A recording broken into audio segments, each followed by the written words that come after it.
سلامونه. د مینی ورکولو زده کړه. مینه څنګه ورکو؟ دا یو سوال دی چې همیشه یې مشترک ژوند ملګري سره لري. اولین شرط د مینې شتون دی چې ستاسو یو بل ته شتون ولري. مهمه دا نه ده چې تاسو به همیشه فیزیکي توګه یو بل ته سره ناست یاست. کله چې هغه غوسه یي ته باید خبر یې چې مشترک ژوند ملګري مې غوسه دی. که هغه خوشحاله یي ته باید خوشحاله یې چې دا خبر یې چې دا خوشحاله دی. یعنې یو د بل دپاره شتون ولري. حتی که تاسو په فیزیکي توګه یو د بل څخه لرې یاست، خو په رواني توګه د روابطو د لحاظه باید تاسو یو بل ته شتون ولري. د هرې نګاه څخه باید شتون ولري. حمایت یو د بل ولري. دوهم وایي ستا شتون زما خوشحالي ده. یو بل ته دا ووایاست چې پلانکی یا پلانکی ته زما میړه یې یا ته زما میرمن یې، دا چې ته زما سره یې، زه په تا خوشحاله یم. دغه احساس یو بل ته ورکړئ چې ته یې نو زه یو څه یم، زه بې تا هیڅ یم.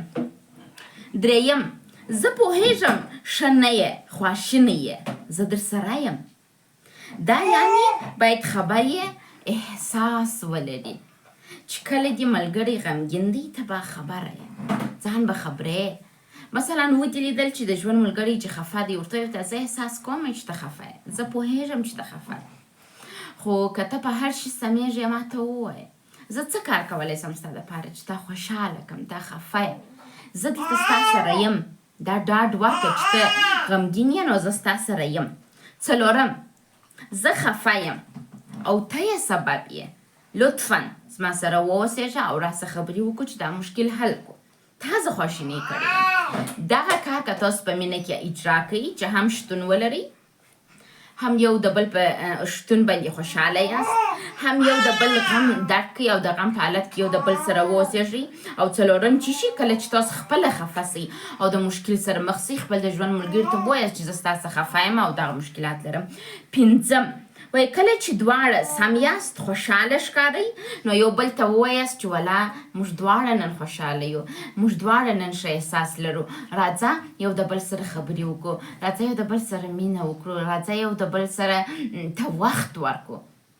کله چې دا حس کې چې د ژوند مشترک ژوند ملګري چې خوشحاله دی او ته هم خوشحاله یې، دغه صحنه یو بل ته تعریف کړئ چې موږ نن دواړه خوشحاله یو، دواړه نن ښه احساس لرو.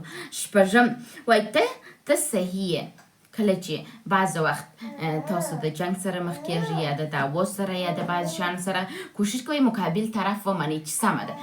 هغه ته که درد ورغلی، که ستا سره دعوه کوي ورته ته حق بجانب یې. که هره موضوع کې کوشش کوئ چې یو بل ته ووایاست چې حق بجانبه یې. د صفت په مقابل کې خپل بد مه هېروئ. لکه د ژوند د مشترک ژوند ملګري ستاسو صفت کوي چې ولا ته پر ما ګران یې، مننه چې زما ژوند ته راللې، زه په تا ډېر خوشحاله یم، بې تا زه هېڅ یم. دا معنا نه لري چې ته دا شیان حقیقت لري. دا یعنې هغه نفر تا ته دغسې مثبت احساسات لري. ګورئ ما چې دا دویمه نکاح کړې او ما به هغه ته وویل چې ډېره مننه چې زما سره دې واده وکړي، زه په تا خوشحاله یم، زه داسې هسې یم. اخر د دا کله چې زه د ده څه خوابدې شولم، دی ما ته ویل ورته نو چې شوې ته ستا سره چا واده کوي؟ یعنې دا خبره باید ښځو ته حتی په جدایي کې هم ونه کړي. تاسو نارینه او ښځې باید دومره خپل روابطو ته توجه وکړئ چې د طلاق وروسته هم دغسې خبرې یو بل ته ونه کړي. مشترک ژوند په احترام منځته یوسئ. بل و یو بل درک کړئ، ځان مه وړه کوئ. بعضې وخت چې نارینه پیسې پیدا کړي هم ځان وړه کړي، بعضې وخت چې ښځې ته ډېره توجه وکړي هم ځان وړه کړي. ځان مه ورک کوئ. یو بل ته همیشه منطقي هوښیار کس واوسېږئ. دا دنیا کې خلک لیوني نه خوښوي، بې غمباش خلک نه خوښوي.